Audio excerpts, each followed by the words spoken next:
All right, guys, so we got to talk about Chicago. My favorite city to talk about, right?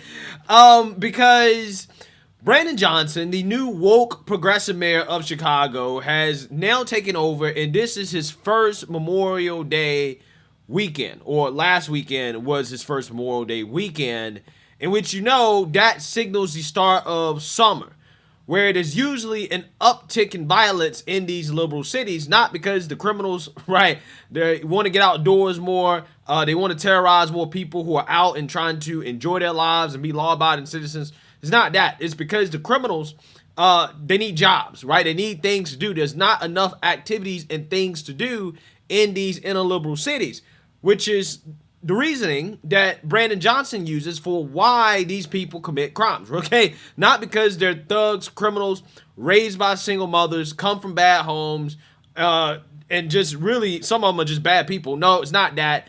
It's because they need jobs, right? So going into Memorial Day weekend, Brandon Johnson announced his new woke public safety and engagement plan to help address what could possibly be an uptick in violence on Memorial Day weekend.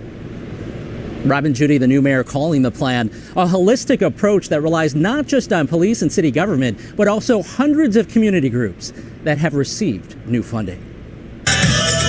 On Saturday at noon, music and marching. The annual Prayer on the Nine will overtake 79th Street from Greenwood to State. We're literally coming together, marching with our children, for our children, and letting them know that they do have a future. This call for peace, one of many, on a Memorial Day weekend marking the start of an anxious summer. However you decide to spend your holiday weekend in Chicago, your safety is my top priority. Mayor Brandon Johnson announcing a doubling of money from business and philanthropic leaders for summer youth programs, a $3.5 million investment in more than 250 community groups. To give young people alternatives, to give them constructive, supervised activities, we need this. Police have canceled one day off for officers who will be focused on the lakefront, CTA trains and stations, and downtown, building on plans already in place to avoid a repeat of last month's chaos. We will not tolerate any engaging of criminal activity or disorderly conduct. To reduce neighborhood violence, dozens of so-called peacekeepers will work to de-escalate conflicts. Let's all make sure that we disappoint the expectations of those who are expecting an uptick in violence. Police will have a visible presence at several large events, including the Sueños Music Festival, Memorial Day Parade, and the Navy Pier fireworks, which start for the summer this weekend. Yeah, so you seen that, you heard that, okay? Brandon Johnson's big plan to help stop violence on Memorial Day weekend and going into the summer as well, too, because this is about the summer, too, is to deploy so-called peacekeepers, okay? AKA, I don't know, woke community activists or whatever, to try to stop the violence, to prevent violence, okay? He also wants to invest more funds into community activities and giving the kids things to do, okay? He didn't really mention anything about actually locking people up, right? Or cracking down on gangs and drug dealers, anything like that, right? He didn't mention that. He just mentioned, all the woke stuff that the progressives say will stop crime. And let's just say on Memorial Day weekend, the first weekend that he got to kind of try this out, let's just say it did not go so well, as over 50 people were shot, 11 fatally on Memorial Day weekend. And I want to play this clip because, again, what happened this weekend was absolute disaster. I mean, the shooting victims aged from 2 to 77 years old, and Brandon Johnson, in response to that, basically tries to make the criminals seem like victims. Like it's not their fault that they committed these horrible acts of violence. Take a listen. Yeah, Diane and Val, the shooting victims range in age from 2 years old to 77 years old, representing every part of the city. This despite a collaborative public safety effort the new mayor hopes to implement all summer. Over the holiday weekend, by our count, at least 50 people were shot, 10 killed. A man was critically wounded in the back of the Yards neighborhood. In this South Chicago home, another man was shot in the face. Overnight Monday, 3 people ages 57 to 77 were wounded while standing on a sidewalk in Calumet Heights. And in Lakeview, 4 people were shot in 2 separate shootings. One of the victims was 35-year-old William Hare, shot and killed while walking with a friend. Mayor Brandon Johnson spent the weekend at various neighborhood gatherings aimed at keeping streets safe. Last week, he touted a holistic approach to public safety this summer with new funding to support community groups, but says we have a tremendous amount of work to do. Poverty didn't go away over the weekend. Like, we understand that when communities have been disinvested in and traumatized, that you're seeing the manifestation of that trauma. And later this morning, community activists and residents in Lakeview will be holding a press conference calling attention to this weekend's violence. I'm going to tell you guys, this is not a laughing matter, but Brandon Johnson's response is just comical, okay? It's comical. This dude is literally sitting here trying to pretend like, well, the violence is happening, not because there are thugs and criminals and gang members on the street, so it's just bad people that need to be locked up forever, right? It's not that, right? It's not that we need to crack down harder on crime. It's not that we need more police officers. It's not any of that stuff. It's simply because the communities have been disinvested in, right? They've been disinvested in poverty, right? And they've been traumatized, right? They've been traumatized because they live in poverty, and that is why there's so much crime and violence occurring.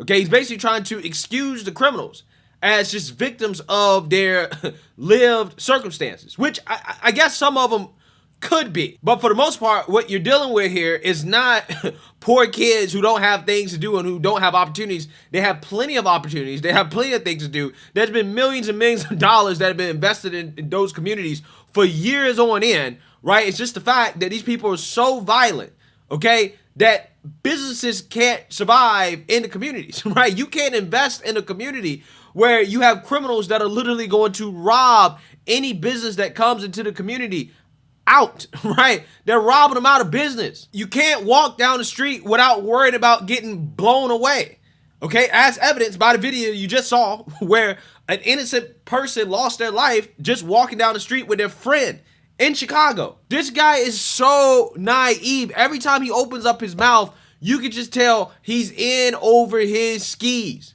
okay? He has no clue what the hell is going on, right?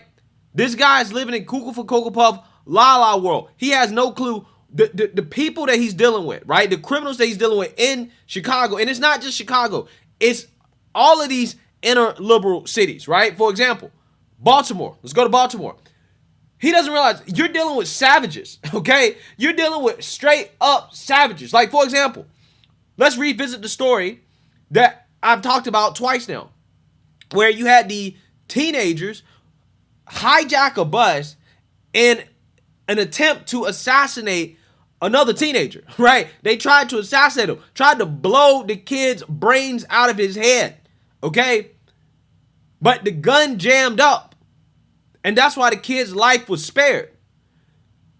This assassination attempt was coordinated by a teenage girl. Now, they've arrested 2 or 3 of the people involved, and they just got the last guy, the last young boy, or young scholar, really, that was involved. And guess what? Not only was this young scholar involved in this assassination attempt, but apparently this guy is the suspect of the murder of one of his partner's sister.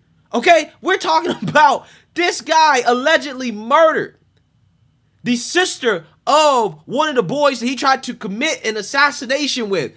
I'm not making this up. Take a look. We have big breaking news. In just the past 30 minutes, we learned U.S. Marshals finally arrested a 15-year-old attempted murder suspect in Maryland. Yeah, that teen goes by the name I'm sure you're familiar with it now, Baby K. Right now, Adam Longo is here to walk us through what we know about this big arrest. Adam. Yeah, we've been waiting nervously for a couple days to get this information. According to a release that we just got our hands on, law enforcement found him, Baby K, around 2:40 this afternoon on Baltimore Avenue. That's Route 1 in the Riverdale Park area. Now, police have been searching for him for a few weeks now. He is accused of trying to shoot and kill another teenager On a Prince George's County school bus, officers already arrested 2 other teens accused of attacking that victim alongside Baby K, as well as another 14-year-old is accused of planning the attack. Now, important to note here, authorities have not released Baby K's real name yet because of laws protecting juveniles, and WUSA 9 has not named any of the kids involved because of their juvenile status. Meantime, on top of the school bus shooting, or the attempted shooting,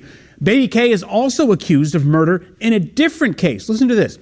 Police say he allegedly shot and killed the 23-year-old sister of one of his alleged accomplices in that school bus attack. Yeah, you heard correctly. The sister of one of his friends.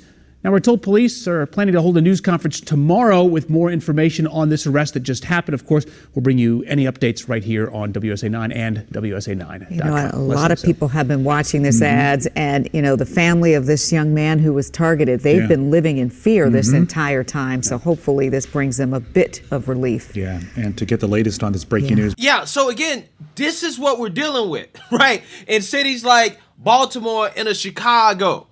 But Brandon Johnson, if you listen to him try to rationalize what this kid did, okay, what this young scholar did, this young black scholar did, he'll probably say, well, he was hungry, right? Well, he killed his friend's sister, right? Because, I don't know, he was poor.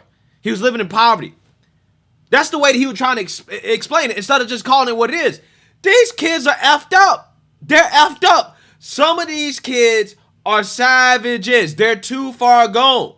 You have to lock them up and throw away the key. You're not rehabilitating that, right? That kid, Baby K, you ain't rehabilitating him. You have to lock him up and throw away the key. Unfortunately for him, his life is over, right? You can't let him back in the streets. He's a menace. There's no way. Solitary confinement. I'm keeping it 100 with you. I'm keeping it 100. Those are the type of criminals. These criminals have evolved, right? They've reached a new form of just criminality and violence. Okay, we've never seen anything like it. Okay, I mean, it's crazy. We need another crime bill, right? That's what we need. You got to have the Rudy Giuliani approach. It is controversial, but Rudy Giuliani cleaned up New York City, okay, because he implemented stop and frisk. Okay, he was going after the criminals. He was locking the criminals up before the criminals can even commit a crime. But I'm just saying, it's controversial, but it works. People can say what they want about it, but at the end of the day, things like stop and frisk, things like the Scorpion unit that they had out in Memphis, you need that type of stuff, right? Because you're dealing with violent criminals and gangs, and once you lock these people up, you got to throw away the key. You can't just let them back on the street, especially if they continue to show a pattern of violent behavior and doing it over and over and over again, because they're just a ticking time bomb. At that point, you're just allowing them to commit crimes until they eventually kill somebody, and then you have to lock them up. It's insane. I know, the crime bill is controversial and this and that, but we at the point that we gave the criminals a chance, right? We went soft on them. They shown us that you can't be soft on criminals. We need another one, right? We need another one. Because this is out of control.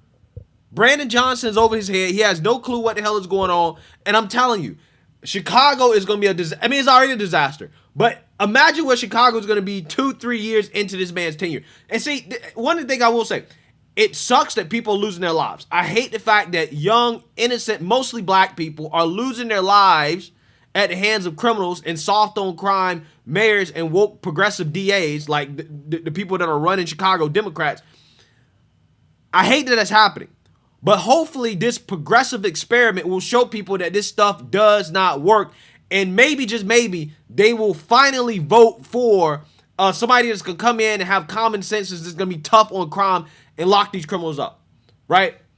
People talking about we need less prisons. We need more prisons, okay? You know those shelters, right, that you're housing the migrants in Chicago? You need to turn them into prisons, okay? I'm so serious. You have a ton of criminals on the street that got to be locked up, and the problem is that, again, you want to go soft on them.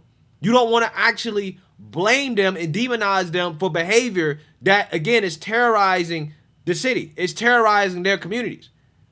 Businesses can't operate. People can't live safely. People are living in fear over criminals. But again, these people keep electing leaders that want to be soft on the criminals. It's almost like the criminals are voting not to lock themselves up, to be soft on themselves. I think that's what's happening, right? That's the only way I can explain it logically. It must be the criminals that are voting for this. So yeah, it's early, okay? I'm not sure if I can blame Brandon Johnson yet, right? Besides his soft on crime rhetoric that I think probably is emboldening criminals. But outside of that, it's too early to tell whether or not his woke program is actually going to work. Let's give it some time, right? Let's give it some time. Let's see what happens this summer. And then we will evaluate. But best believe I'm going to be talking about it. I'm going to be covering it because I really want to see if this progressive utopia experiment works the way they tell us it's going to work. All you got to do is just give them more money, right? Just give the criminals more money. Just invest in criminals. That is what's going to work instead of locking them up. Well, we're about to see, right? We're about to see. Let me know what you guys think. Make sure you like, comment, and subscribe. Most importantly, share a Black conservative perspective. Peace.